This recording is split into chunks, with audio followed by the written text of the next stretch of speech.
Boa tarde a todos. Eu sou Arthur Torres, do Mundo API, e hoje realizaremos o webinar Aumentando a Produtividade com APIs. O Mundo API é uma plataforma de divulgação de APIs, cujo objetivo é conectar empresas e transformar relacionamentos. Hoje focaremos em como desenvolvedores e suas equipes podem se tornar mais produtivos utilizando APIs. O palestrante é Marcin, Bazydlo, engenheiro sênior da Aumentando, que recentemente palestrou no API Days em Berlim.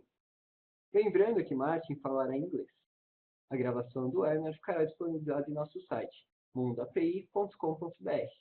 Acesse nosso site para conferir artigos sobre APIs, entrevistas com profissionais de sucesso e próximos eventos. Obrigado.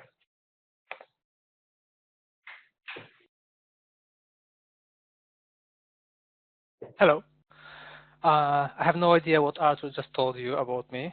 I hope that there was nothing too bad about it. As I said, I'm senior engineer at Aumentando, which is a reservation booking system and the system for the restaurants to handle their bookings and their floor. And for a long time, I was part of the search team in this company. And as a search team, we had two main products, which are Search API and Search Results. And I would like to share with you some of the experiences we had as a team while developing those products, some of the practices we started to use, and the practices that basically led to the better happiness and better productivity of our team. The happy developer here is really important because I believe that only happy people are actually productive people, and only people who are well motivated can deliver amazing things. And that team was really good one. So let me share with you a couple of insights on that topic. This talk is very short, so I won't bore you, I hope. Okay, so who is happy developer? What makes us a good developer? And I think that the first thing to note here is that a happy developer is somebody who gets stuff done, who delivers value, who brings in amazing things into production, into hands of our users, for our customers. We are like a craftsman. We really like to do things that are valuable, that are meaningful, and it's not just about doing. It's about actually getting them all the way to the hands of the people who care about that. And that's like the most important thing. So that's the first thing, that we are actually delivering something. We want to do something, and we want to see fruits of our work. Secondly, the art and craft of programming is art and craft of automation, which means that it's about. I need to mute you actually, Arthur, because I hear you. Where are you here? How do you mute? Arthur, please mute yourself. So I won't hear your conversation there. Thanks. So it's art of automation. It's about making sure that the computers will do their work over and over again. We as people are not very good at repeating ourselves, at doing the same thing over and over again. Machines are amazing on that. And programmers are the people who are amazing at making the machines do what the machines do best, which is repeating and repeating the same work over and over again.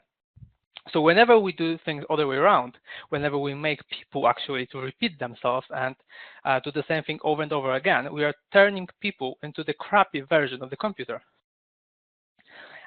People are very bad at that, so that we are basically forcing them into the wrongdoing. And when we force the programmers to repeat themselves, it's like totally disaster. We are basically going against the vocation, the whole aim of programming. That shouldn't ever happen. And finally, to get people to be creative and to solve the hard problems of automation, they need to sleep well. They need to have good rest. They need to be like have loads of energy to be creative, to be innovative, and to solve problems quickly. So they need to sleep well. They need to feel safe. They need to know that the things they are working on are also safe, and that nothing bad can happen to them. And from those two things about the happy developer, that those three things that make actually some developers be happy, there are three kind of fundamentals in our team that kind of help us to deliver this features to us. And those fundamentals are hidden features, which help us deliver better value and more value more often. And complete automation is the second one that makes sure that we don't repeat ourselves anymore. And then constant monitoring that makes sure that we can sleep well, that the stuff we cared about, the things that we actually worked on so hard, are safe, that they are working properly, and we don't need to worry whether that everything is fine.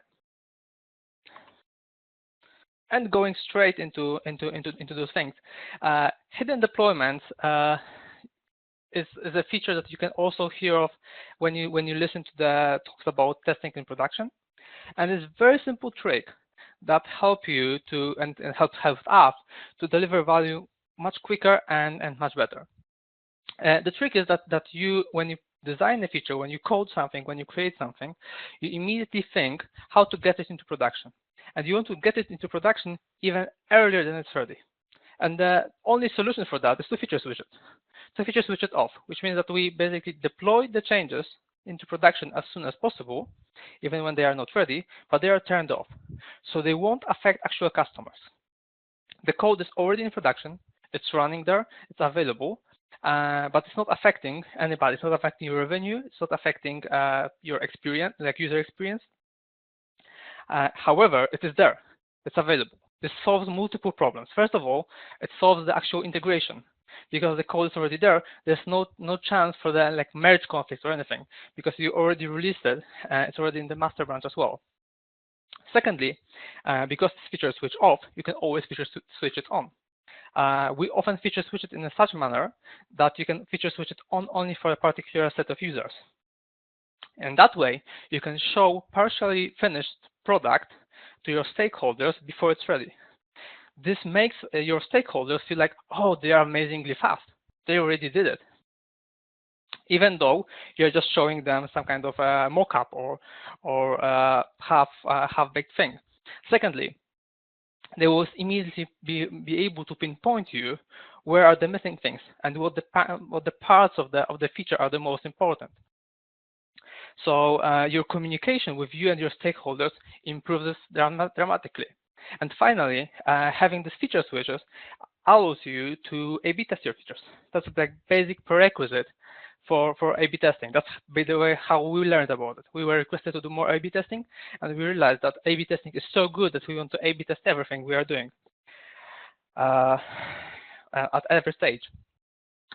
So it allows you to actually improve your communication with your customers or users by knowing which features, how they use, how they affect the usual day-to-day life and workings. And thirdly, you can turn off the feature. So if something goes wrong and this feature wasn't actually as good as you thought, even though it was like release ready in your opinion, you can just turn it off. You have thought about the turning off scenario from the very beginning. So it's so easy to turn it off and fix the problem when you actually have time and you're ready to fix it. There's one problem that this can generate. Basically, your code at some point can start to look like if that, then that. You will have many if statements saying like if this feature is enabled, if this feature is enabled, if this feature is enabled. So at some point, or when the changes are really big, for the APIs in particular, the versioning is a very good answer. This gives you a clean slate on your product and allows you to include all the things you learned in the previous version and the previous releases. And by combining those two things, you basically speed up your deployment and development process very much. This kind of approach of thinking of getting things into production as soon as possible is very similar to the continuous delivery, because continuous delivery will help you out with improving your process of deployment. Hidden features deployment will help you out with actually improving your communication with your stakeholders and your communication with your users. There are multiple things that are hidden here, and they're happening on the way. By just implementing it, you start thinking about how to deliver this stuff. Second one is complete automation. And there are multiple levels of that. Acceptance test is the first one, so you don't want to constantly start and run your application, test the flow, okay, it works, or it doesn't work. restart it, make a change, restart, test it. Instead of that, acceptance tests basically save you from all this problem, and they will serve you forever. Once you wrote acceptance test, it will be there available forever, so you can always test this feature as a part of the deployment process, as a part of your development process. It doesn't matter. Acceptance test saves you from repeating yourself with trying to test stuff. The other thing for the complete automation is self-test endpoint. And this is something I haven't seen so much in other places. I think it's a little bit unique to our team and to our company in general.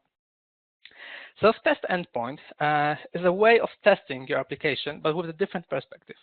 For a usual test, you have external units like one machine, and then this machine basically contacts your service or your application and tests different capabilities of it. For the self-test endpoint, the test is implemented inside of the application. In our case, inside of our API.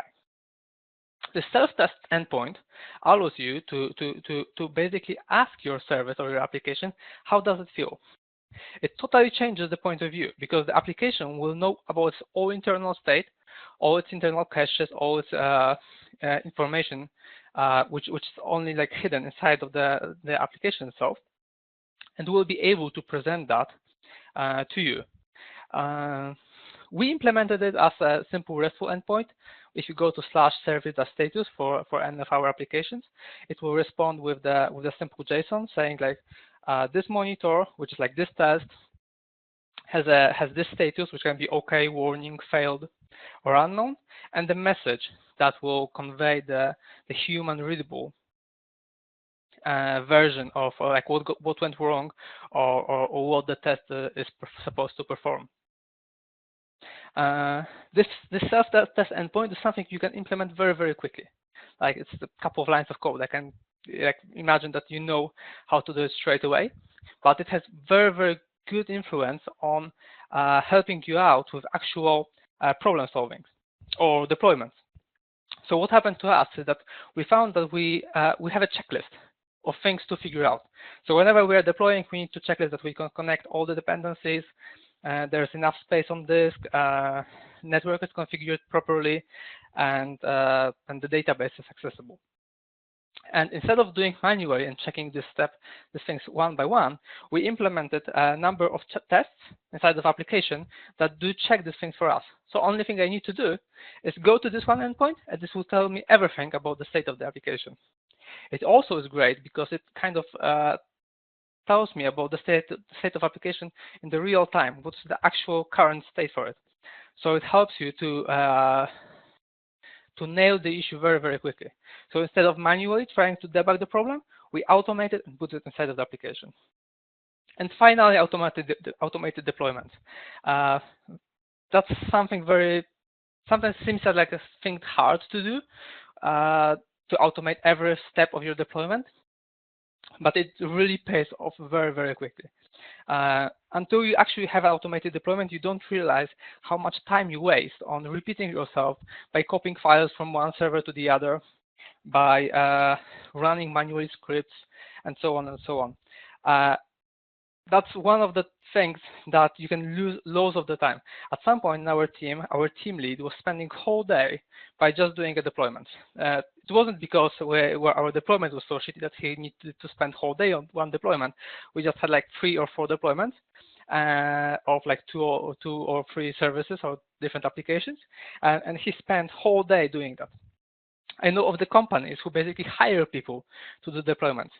Think what kind of the waste of time it is. Our team lead has so many great capabilities, and he could help us with so many different requests, much better than just doing the deployment into production. Same with hiring teams to do that. Why would you hire a team to do deployments when you can automate deployment, forget about the whole issue, and hire actually more people to deliver actual value to help you automate further things? So automated deployments is like a no-brainer. Something you can really quickly knock off, and it will allow you also to go with the other things like hidden feature deployments. You want to deploy them to the production as soon as possible, so you cannot wait for that. The deployment needs to be automatic. Finally, the thing about sleeping well, how to make sure that we sleep well. First of all, we have smoke tests. So we run the tests against the service in production, and we check that the crucial, the vital elements are always functioning. So we don't need to verify it ourselves. It's also important for the deployments themselves. We have not just checks that constantly poll this actually service status endpoint, which is internal check for the application, and we know that the application is working okay in every moment of time. This continuous monitoring, continuous verification of the application is working, helps us to nail down issues that were happening only on certain times of day. In our case, it was that the network link between the VPN and cloud wasn't performant enough, and on certain hours there was integration step happening in different applications, which was basically using whole bandwidth. Because of that, we were unable to contact our dependencies outside of the current data center, because whole bandwidth was used by this integration application. And by constantly monitoring the state of application, we were able to quickly nail down the issue, saying like, okay, every day at 5 p.m. network goes down. What's that? Why is it so? So we have not just checks that constantly poll the state of the application and report on that. And finally, we have centralized logs. And I have totally separate talk about the semantic logging and centralized logging for the enterprise organization. In our case, we are pretty big organization with multiple teams, multiple products. Most of dependencies for my search API was internal dependencies with other teams. Centralized logs allows us to have a common place to find all the information about all the applications that we depend on. And also because we not only have centralized logs but also semantic logs, it keeps the rich information about the events in those applications. So whenever the problem is happening, the first place to go is logs, and we can quickly nail what's actual source of the issue. Also, centralized logs means that the access to logs to everybody is very, very easy. You don't need to have access to the servers, to the production servers in particular. You don't have to log in anywhere. You just go straight to the centralized log system, which is open, which is available to everybody in the company, and you have the information you need at your fingertip. Not only information about your services, but also the services you depend on. And I think that's it. I managed to rush through it again, I presume. Yeah. I'm very good at speaking very fast. I hope that I was at least a little bit understandable during that. This was a very short talk. I get like very high-level overview of all those features. If you want longer talk on the similar subject, look for my other talks on the YouTube, or head up to the blog posts we have on our company blog, which is tech.opentable.co.uk, and I listed here a couple of blog posts that are related to this talk. And Artur told me that there is no discussion here, and I really love discussion. I think this talk should be basically a basis of discussion and sharing what practices do you use to get better, to share your experience. So we agreed that we'll create a hashtag, which is #happydev. And whenever you want to share a story or give me a comment about this talk or about your practices, I would be happy to hear them on Twitter. If you want to contact me directly, that's my thing. Thank you very much, and that's it. Artur, will you take over? Obrigado por nos assistir. Esse foi Marcin Bazydlo dando dicas sobre como aumentar a produtividade com APIs. Lembrando que a gravação ficará disponível em nosso site. Acesse mundoapi.com.br para ver mais webinars, entrevistas com profissionais de sucesso, artigos, coberturas e eventos e mais. Até a próxima!